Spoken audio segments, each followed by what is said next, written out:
In this episode, I take a look at horse welfare and how we can respond to situations when we think a horse is in a less than ideal situation. I'll share 3 models, 2 to help you assess a situation, and 1 to help you decide how to respond. So here we go, episode 228, Responding to Welfare Issues. Hi, I'm Karen Rohlf, and welcome to Horse Training in Harmony. This podcast is about you making progress with your horse in a way that you both can love. It's about learning how to move and be in harmony.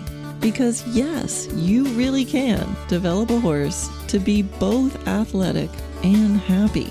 When we show up as our best selves for our horses will show up for us. So let's get started.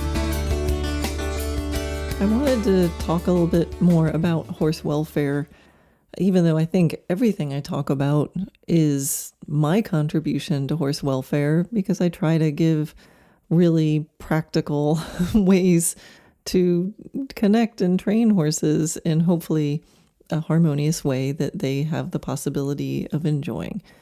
But sometimes it's good just to pull out that subject of welfare and talk about it, by itself. In episode 183, I did a podcast called Heart-Centered Professionals, and I talked a lot about horse welfare there and what we can do. And that was based on a blog that I wrote called Smoke, Mirrors, and Horse Welfare. And I'll put the link to that blog in the show notes. Now, I just recently wrote a blog called A Few Ways to Look at Horse Welfare, and that's what this podcast episode is about. And the thing is that horse welfare conversations are really important. It's important to talk about it. But often people aren't talking about it. They're just reacting. And the reactions can range from shaming and punishment all the way to overlooking and rationalizing and just forgiving everything. And it's a tricky conversation and it's a tricky subject because there need to be some hard lines that are not crossed, but it can be really nuanced and every situation is different. And to tackle the subject requires a blend of passion and courage and awareness and objectiveness in order to address it. So today, this episode is my attempt to help people have conversations around this subject. So for sure, we all need to think about horse welfare. We need to think about what it looks like, how to define abuse, where to draw the lines, and what to do about it. Ideally, we think even more about how to do right by our horses to begin with. And that's one of my big roles that I see in the horse world. So it's essential that we, inside the horse community, take charge of this and that we prove to the world that we do care about the well-being of our horses. If we're only out there focusing on highlighting what's going wrong and highlighting the abusers, we do run the risk of losing our social license completely. So I'm not saying that we don't highlight it and we don't talk about it, but we just make sure that we, the horse people, if we know that there can be a better way, we have to equally, or maybe a little bit more, show the world that there is that better way. So the intention of this podcast is to give a few ways to look at a welfare situation or any situation. It'll hopefully help you with the answer of the question, how can I help? And I'll share some insights into when and how to intervene and how you personally might be best able to help. Horse welfare is important. Like I said, emotions run high. And no matter how particular and mindful I am about how I phrase things on this podcast, I may say something that's going to cause someone to think that I'm either too harsh or too soft. And I think that's really a reflection of the whole welfare question in front of us, right? What is too harsh? What is too soft?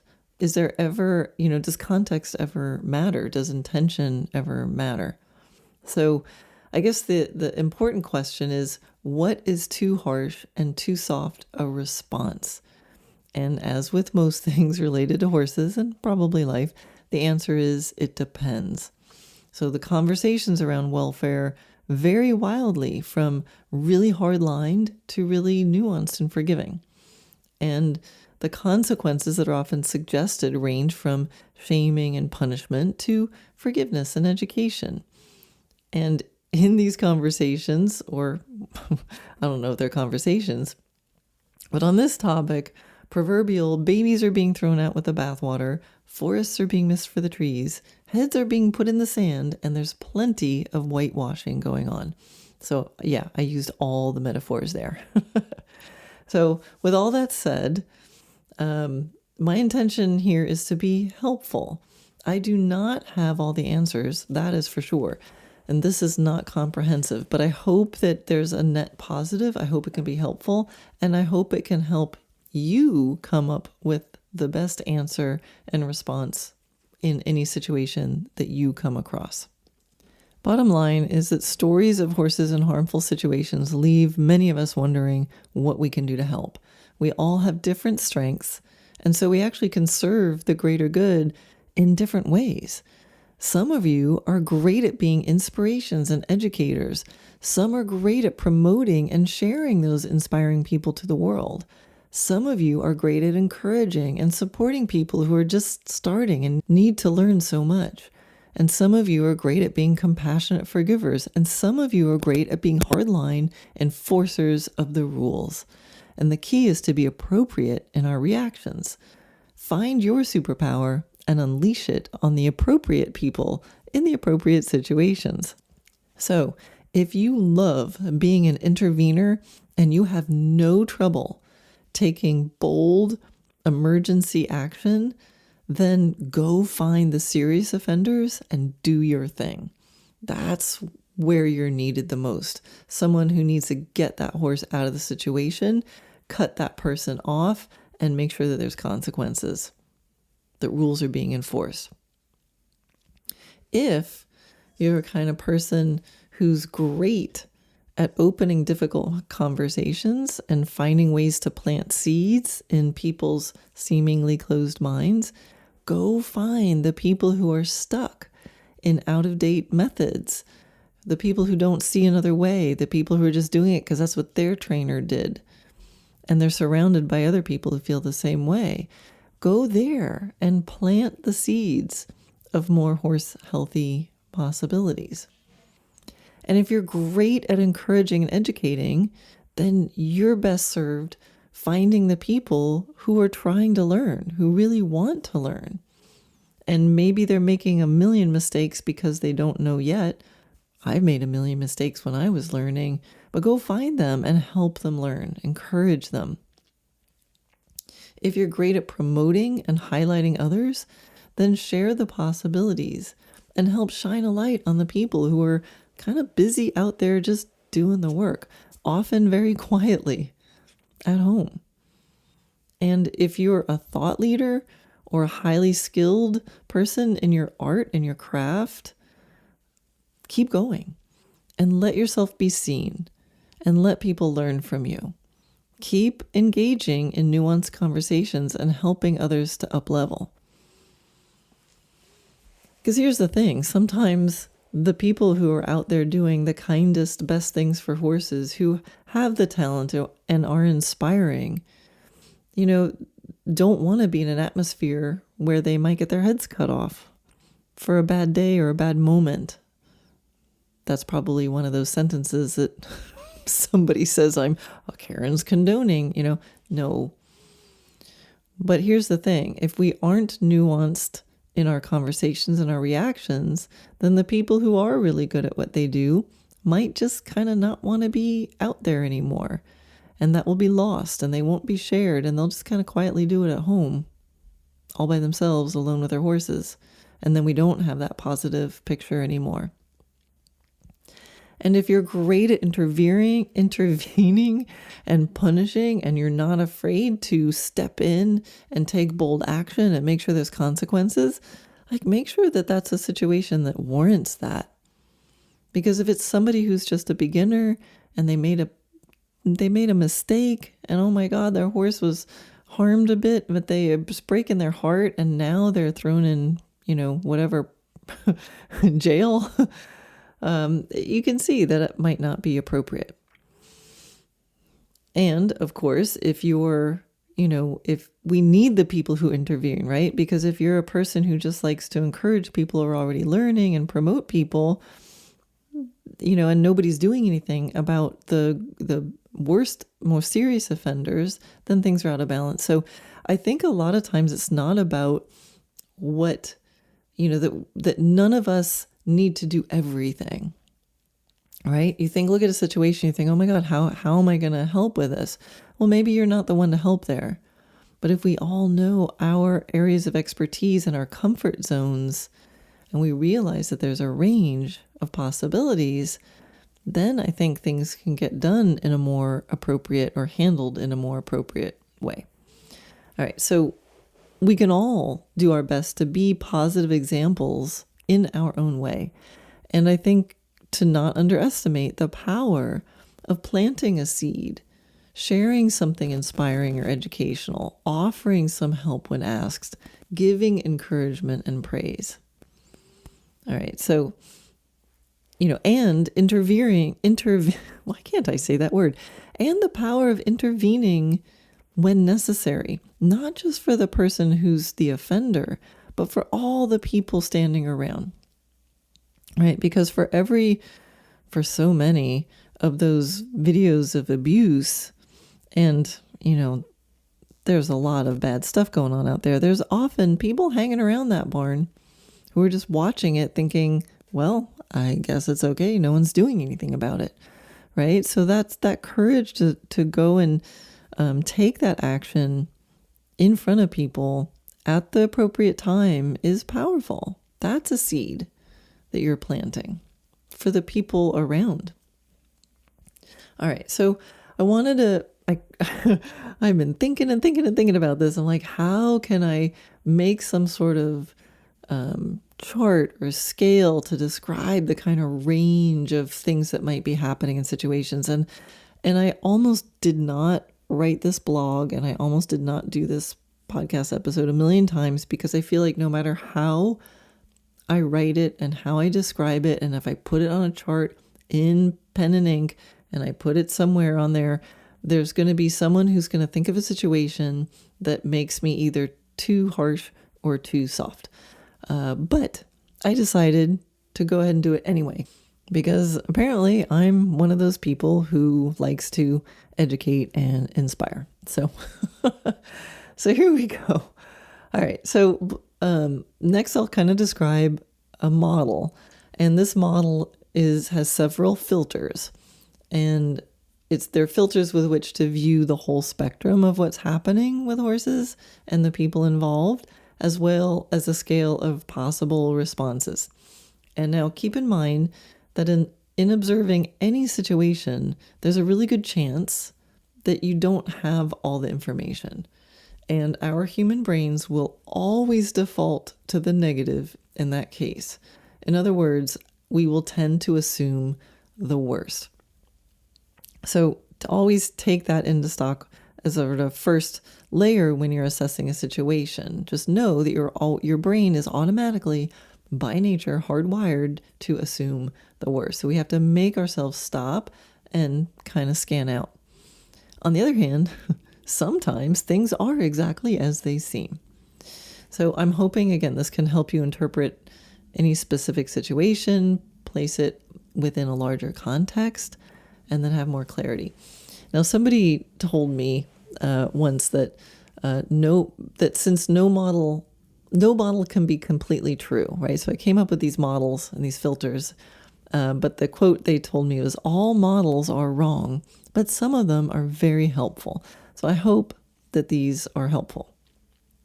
All right, so the first sort of filter or lens that I'm going to look at a situation through is a scale of, between the horse being in mortal danger, and on the other end of the spectrum is like a horse that's mentally, emotionally, and physically thriving. And in the middle, I made that I was like, okay, well, what's the middle? What's the threshold difference between going from negative to positive on the scale?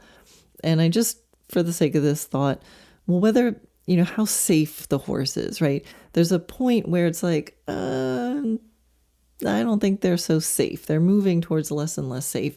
And on the other side, from, 5 to up, is the horse is pretty safe.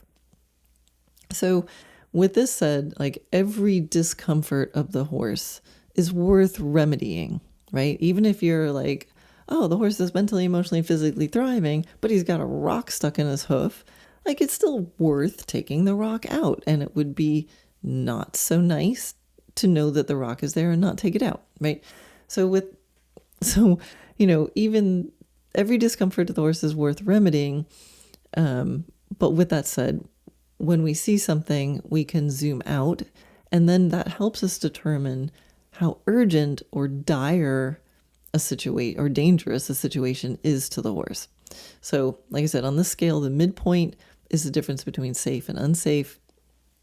And I'll let you guys all, argue about what the criteria is to go from safe to unsafe. But so picture a spectrum from 0 to 10, and at the 0 end of the spectrum, the horse is in immediate mortal danger. And then, like I said, at 10 is the horse is mentally, emotionally, physically thriving. So if 0 is in mortal danger, let's say from 1 to 3, there's to different degrees, the horse is mentally, emotionally, and or physically suffering, and the horse's needs are not being met. We'll say that in the 4 to 6 range, and notice that 4 to 6 crosses over the midline, right? So from 4 to 6, horses are experiencing varying degrees of unwellness, discomfort, and stress, which can tip easily from a safe to an unsafe situation, depending on if the care is being adjusted appropriately, right? So how safe or unsafe a situation is can depend a lot on what we learn by looking at the next filter that I'll describe next. So again, we'll say the rock stuck in the hoof, right? If the rock is stuck in the hoof and the person, comes up and goes, oh my gosh, my horse has a rock stuck in his hoof, and picks it out, versus someone comes up and goes, doesn't even notice the rock, or notices it and leaves it in. And I'll get to that later, right? So that's the similar welfare condition. There's a similar discomfort to the horse. The rock is in the hoof, but splitting hairs between a 4.5 on this scale or a 5 or a 5.5 has a lot to do with what we're going to look at next. So filter number 2 that we're going to look at is the human working for or against the horse? So again, scale from 0 to 10, 5 is in the middle, and the differentiation I made in the middle was anything below 5 is the humans tending towards causing the harm, maybe with intention. And anything 5 and above, the intention is to create wellness. So, yeah. So at the 0 end of the spectrum is a human who purposely causes harm and or death to the horse in the most cruel way possible. And unfortunately, that exists. At the 10 end of the spectrum is a human who makes all the perfect decisions to give the horse exactly what he needs at all times. And so, again, we'll look at that scale. So let's say between 1 and 3 are people who cause a lot of harm, but they don't think they do, because they actually believe that horses, quote, don't feel pain, and or they believe that humans are put on this earth to dominate horses, right? So they might do very harmful things to horses, but they kind of don't think that they're doing anything bad because, they think that little of horses. Let's say around 4 to 5 are And this is where, I stopped it at 5. I didn't go across 5 because intention is like either you're wanting to intend harm or you're not wanting to intend harm. So let's say around 4 to 5 are people who know they could do better, but they're unwilling to learn. So their horses may be uncomfortable, and because of their human's attitude, the horse's situation could really be unsafe. So the human may or may not do better, even if they know better. So they see the rock in the hoof and they're like, whatever, he can deal with it. I don't have time for this right now. Or he was bad in the ride, so I'm just going to leave it there. Kind of tending down towards that. Let's say around 5 to 6 are people who get it wrong a lot, but they are actively trying to learn and improve. So their horses also may be uncomfortable, but they're likely safe because when the human knows better, they do better. So rocking the horse's hoof, this person didn't realize that they need to check their horse's feet every day, and they're horrified when they find it and that their horse has a bruise. And then somebody says, you're supposed to pick these out, at least every day, look at the bottom of their feet. And they're going, oh my God, I'll never do that again. I'm so sorry. So the horse might be equally uncomfortable, but more safe than with the people in the 4 to 5 range. People in the 6 to 9 range, let's say, are people who are trying their hearts out to do their best for their individual horses, and they're mostly successful. But P.S., everybody gets it wrong sometimes.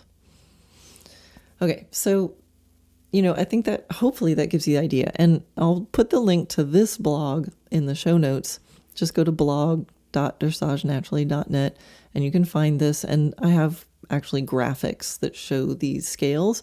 And so I think this can be really helpful to see the blog and look at it and share it with people, print it out, whatever you need to do if you find that helpful. I think when you have a situation in front of you, I'm really hoping you can have a printout of these things and just kind of sit back, put it on the scale. Okay, where is this infraction? What kind of situation is it in? And then that will bring us to the next layer, which is how do we respond? So here's a possible model for responses and reactions to things. So after we assess the situation and we've been able to take a breath, zoom out, see where we are, what's the situation, we've remembered to not assume the worst, maybe gather any other information we might need, right? And then we can choose how to respond. No problem is too small to improve, right? But the approach taken needs to be appropriately helpful. So next I'll describe the scale of possible responses, and it takes into account the severity of the situation and the person's overall intention. So, good intentions don't minimize harm, right? So good intentions don't minimize harm done. It still is, harm done is harm done. But it does affect the chance for a positive outcome if we approach the person in a way that does not turn them off from hearing what you have to say. I'm going to say that again. Good intentions do not minimize harm. It does affect the chance for a positive outcome if we approach the person in a way that does not turn them off from hearing what you have to say. All right, so a scale, again, from 0 to 10, and the 5 in the middle, the difference on one side is it's an unsafe situation for the horse and the human is intending harm. They're tending towards intending harm, even if it's just willful ignorance. And on the other side, the positive side is the horse is with a, safe because the human cares, and the human is intending to create wellness. All right, so let's say situations at the like 0 to 3 ends of the spectrum with, of both filters, right? Of the safe versus unsafe and the intention, like those, they need to be stopped immediately. So anything in like the 0 to 3 end of the filters, like we need immediate intervention. We need removal from the situation, and we need enforcement of penalties. The human probably needs to be separated from that horse and probably all horses immediately. So re-education of this particular human may or may not be possible. And it's not even a top priority in the moment, right? The top priority at that end of the spectrum is protecting the horse from this person now. Now, it's crucial to educate the students, the clients, the other people around who have been watching this happen, right? So that's where I would focus the education on those people, because now they've seen like, whoa, I guess that's really not okay. And they need to find a better way. And so that students and clients don't hire someone like that again, that they see it's not okay, right? So you can educate them. But the top priority is not to like give that person who's, doing that horrific thing that's putting the horse in immediate mortal danger and doesn't care. Like, you're not going to sit down and show them videos that are inspiring. You just need to intervene, separate that person from the horse immediately, help the horse have consequences. And then later, if they think about it and they really want to educate themselves, they can, but that's not the top priority, right? So, yeah.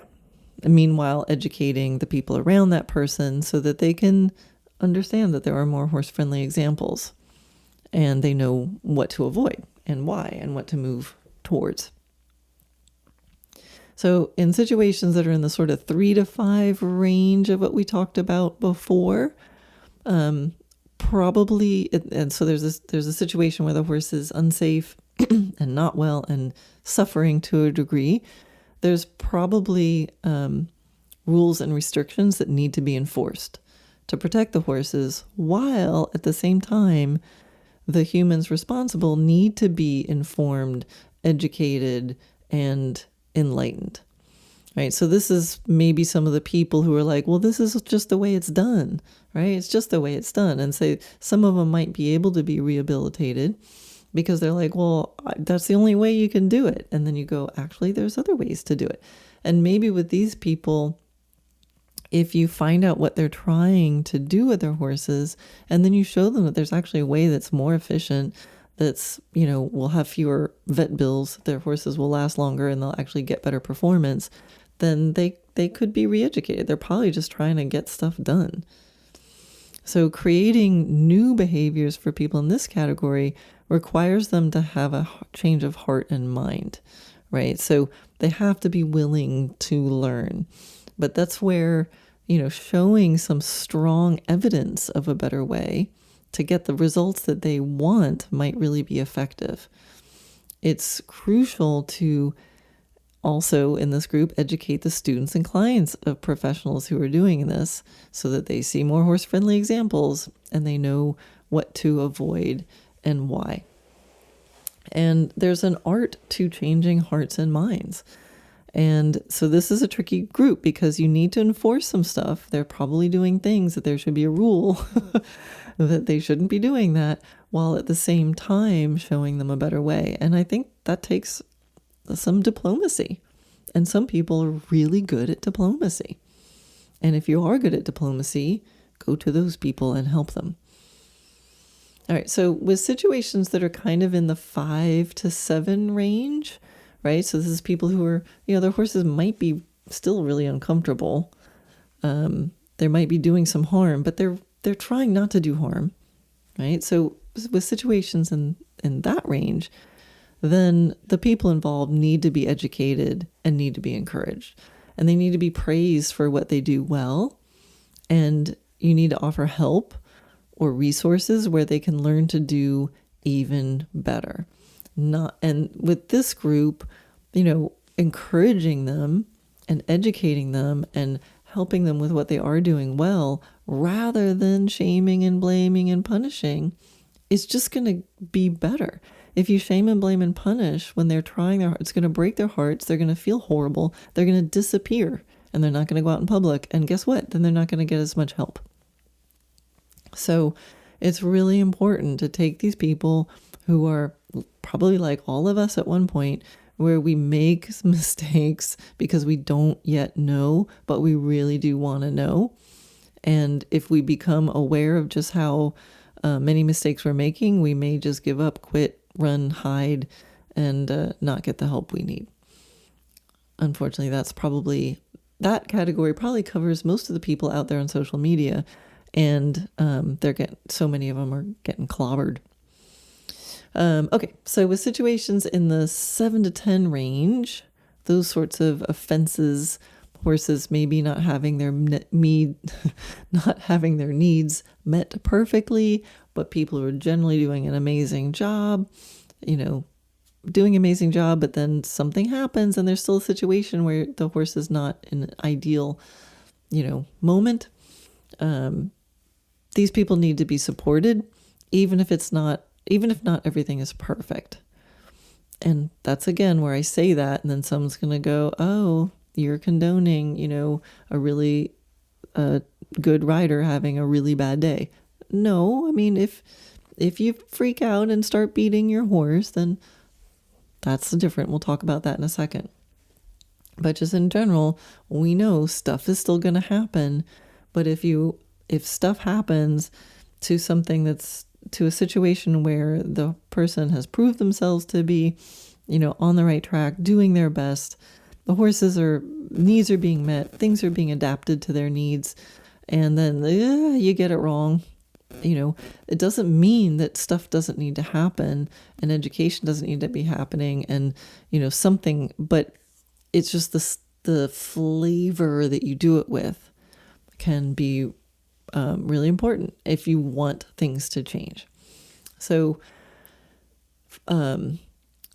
find inspiring individuals and learn more about what they're doing well. So in this, there's probably lots of stuff that they're doing super well. Learn from that. Highlight what is going well. Lift them up so that they can be beacons of light. So it's not just about addressing the things that are going wrong. We have to complement it by highlighting the things that are going well. Nobody has to be perfect, right?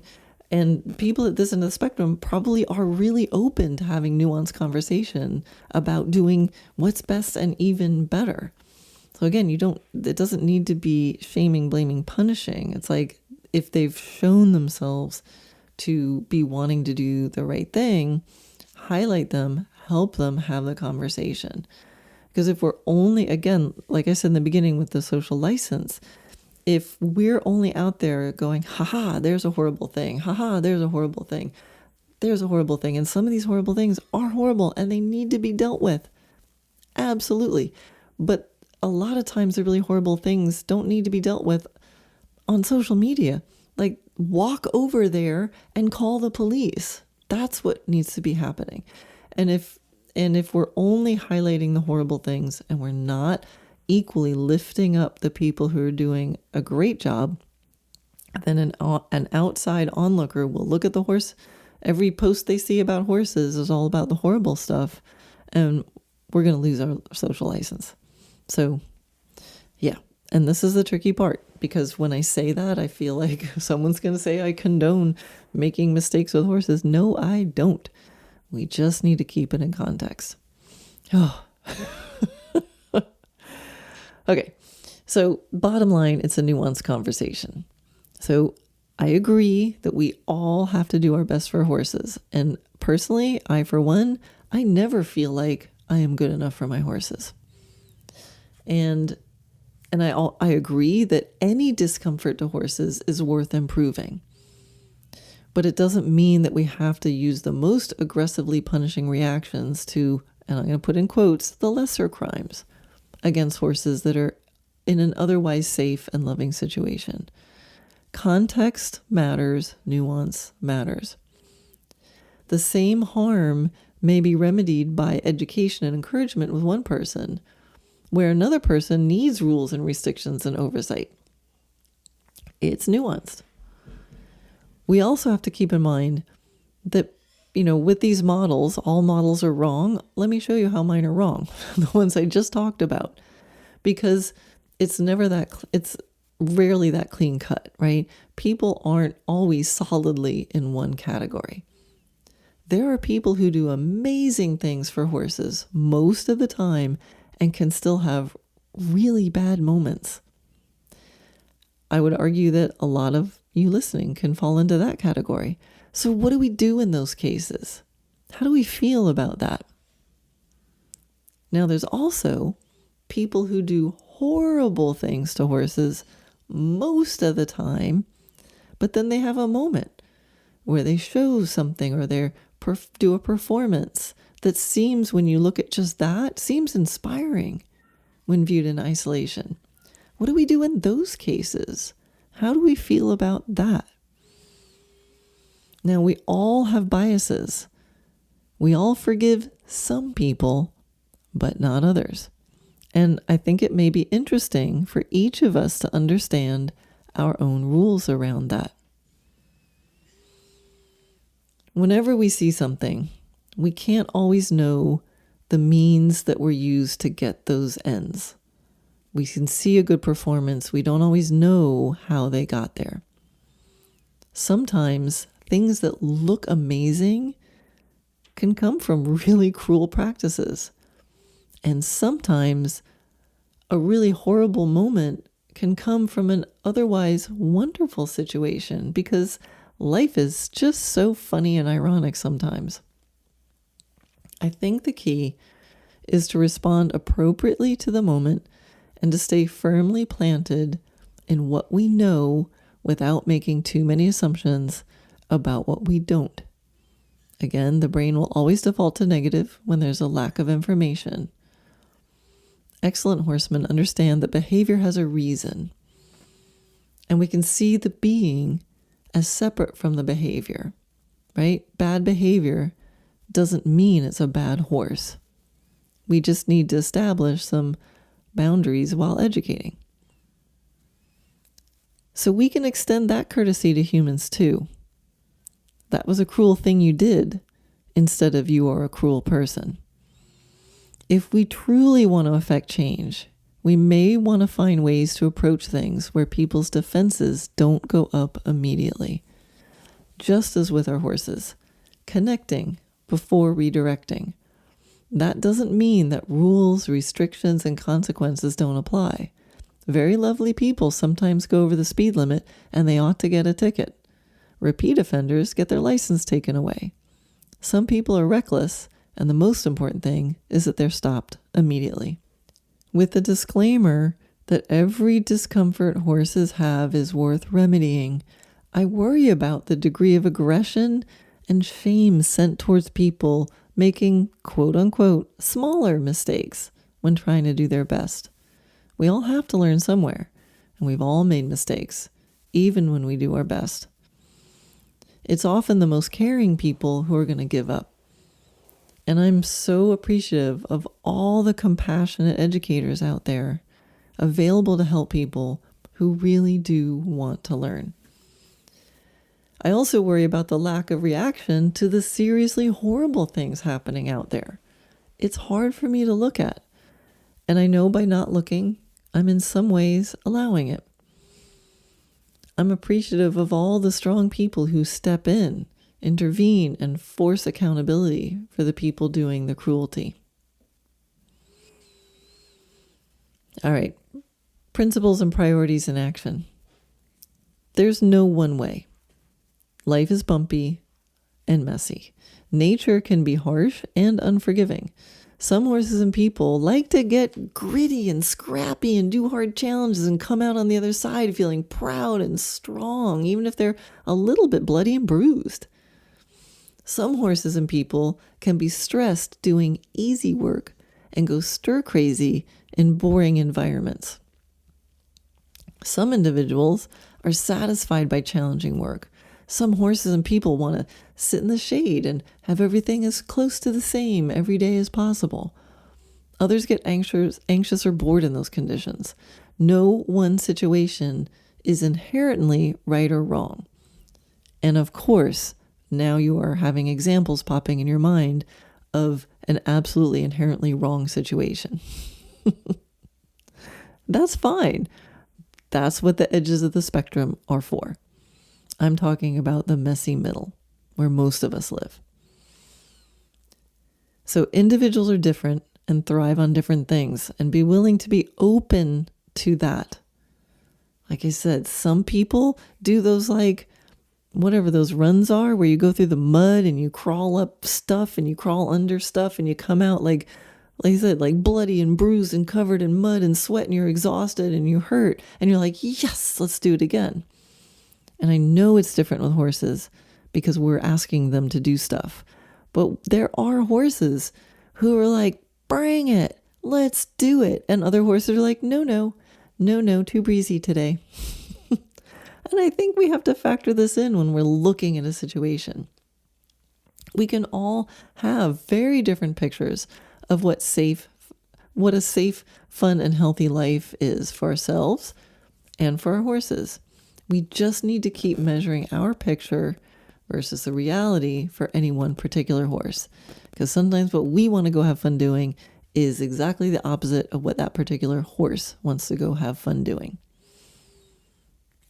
So we need more tools for assessing a horse's mental, emotional, and physical state at rest and in training.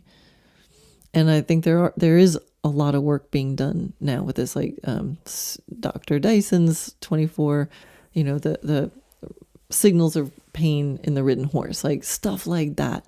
We need ways to like look and measure and help us have clues. But we also need open minds. We need strong boundaries, and we need holistic views.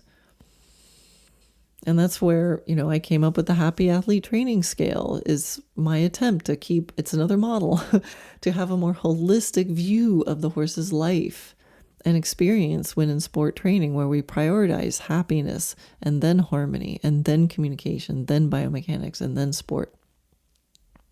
And you can find that on my website. I'll put a link to that too.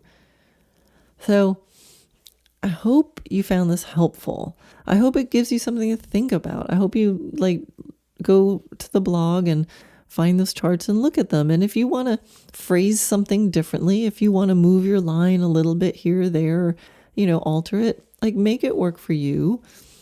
But I hope I gave you something to think about. So the next time you see a situation, it gives you a pause. You can stop. You can think, you can assess, and you can also know your strengths. Where can you best serve? Who are the humans that you can best serve and influence so that horses have a better outcome?